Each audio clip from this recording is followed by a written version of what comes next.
This movie was released in 2002. It is called Magdalene Sisters. It was written and directed by Peter Mullen. It details the Magdalene asylums or laundries where young girls and women labeled as fallen were sent to work, often for decades. The film opens at a wedding ceremony in Dublin, Ireland in the year 1964. Margaret is approached by her cousin, who whispers something in her ear and they giggle. The cousin asks her to accompany him and she agrees. They go upstairs and he tries to kiss her, to her astonishment. She rebuffs him. He proceeds to rape her. She tells her sister, who reports the rape to her father. The rape is reported to the priest who is presiding over the wedding. In the morning she is woken up and taken by a car. Bernadette is sleeping and woken up by little girls. During a school break, she is the center of attraction and is observed by the principal. Her little friends come to see her and she is gone. Rose has just given birth and her mom refuses to hold her grandchild. Moments later she is forced to give the child up for adoption. 3 girls are led to their dormitories. They are inducted by Sister Bridget and led to the laundries to begin working.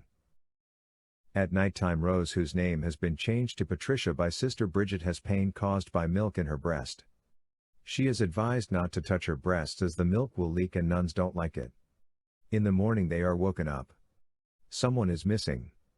At breakfast, the nuns eat a sumptuous breakfast while the young women basic food.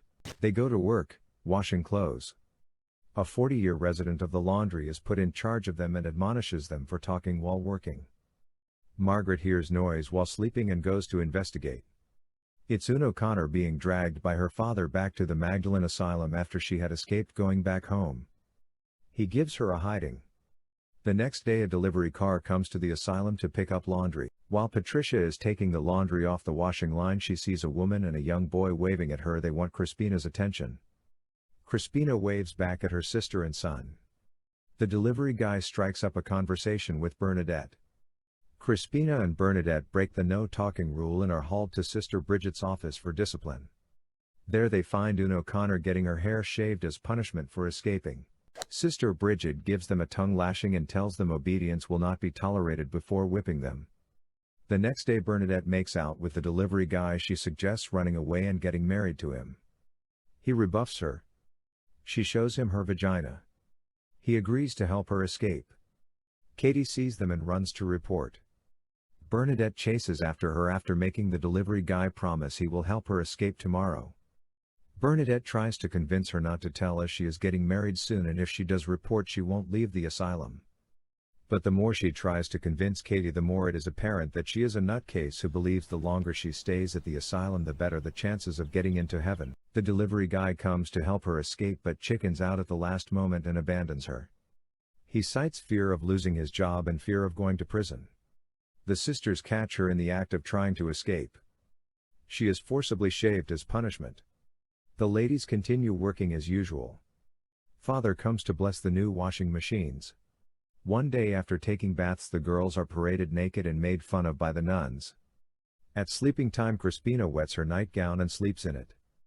Crispina is not feeling well at the breakfast table. Bernadette picks up Crispina's St. Christopher pendant that she unknowingly left behind. Crispina realizes she lost the St. Christopher pendant and throws a fit. Margaret consoles her and promises to help her find it. Patricia is hanging towels on the washing line when Crispina's sister and aunt come looking for her, but she signals to them she is not feeling well. Crispina can't get over the loss of her pendant and tries to kill herself. Margaret and the girls save her. In the morning the girls go to Mass. Margaret stops to tie her shoelaces and sees Crispina performing fellatio on Father Fitzroy. At Mass, Sister Bridget reveals Una O'Connor has decided to be a nun. Father Fitzroy conducts Mass much to the dismay of Margaret. After Mass, the girls and the nuns do some fun activities. Margaret leaves and goes to the barn. She gets a caustic plant. She sees a door in front of her and is in awe of the freedom she sees in front of her. A car passes by and she stops it but refuses to get in. Crispina inquires about her pendant. Margaret leaves to go search for it. She turns the whole place upside down and finds the pendant, then attacks Bernadette, who was hiding it. Father Fitzroy conducts Mass on the open air, but it is a major disaster. He starts to scratch, much to the amusement of Margaret. The itching intensifies and he strips naked. At the same time, Kripsina asks Sister Bridget for assistance as she is feeling itchy too, but it is denied. She starts to shout, "You are not a man of God," for 10 minutes. While asleep, she is woken up by Sister Bridget and sent to Mount Vernon Hospital. She refuses and has to be forced. After she is gone, Sister Bridget walks solemnly, then sits and contemplate. Christmas arrives and they watch a Christmas movie. Margaret's brother visits. He demands to see Sister Bridget. He interrupts the film and hands Sister Bridget a letter.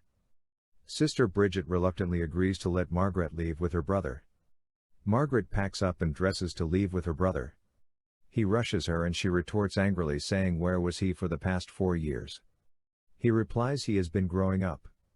As they are walking down the corridor on their way out, they encounter Sister Bridget and the bishop. Margaret challenges Sister Bridget to make way for her to pass. Sister Bridget refuses and threatens her. Margaret kneels and asks for forgiveness. The bishop gestures to Sister Bridget to make way without confrontation. Katie is sick and asks to go to bed. An unsympathetic Bernadette is tasked with assisting Katie, who is dying. She reveals she has been in the asylum for 40 years and has a son born on October 16. Patricia asks a busy Sister Bridget if she could send her son a birthday card. Sister Bridget asks her to assist her to find the key to the safe. Sister Bridget shoots down the idea of the birthday card. Patricia sees the key under a shelf and leaves it there.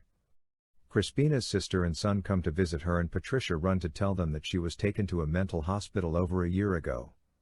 Bernadette finds Katie dead and kisses her on the forehead after saying you got what you deserved. She goes to tell Sister Bridget about the passing of Katie and finds Patricia getting a vicious beating for talking to outsiders. Later that night, Bernadette convinces Patricia to escape. They break down the door. They go into Sister Bridget's office to look for keys. Sister Bridget wakes up and enters the office and attacks Bernadette.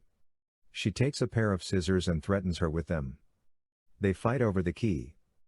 Patricia puts the key to the safe on the table and Sister Bridget lets go. They rush out. The other nuns chase after them, but they are scared of Bernadette. They manage to leave the asylum. They reach a nearby town and go to a saloon. Bernadette's aunt works.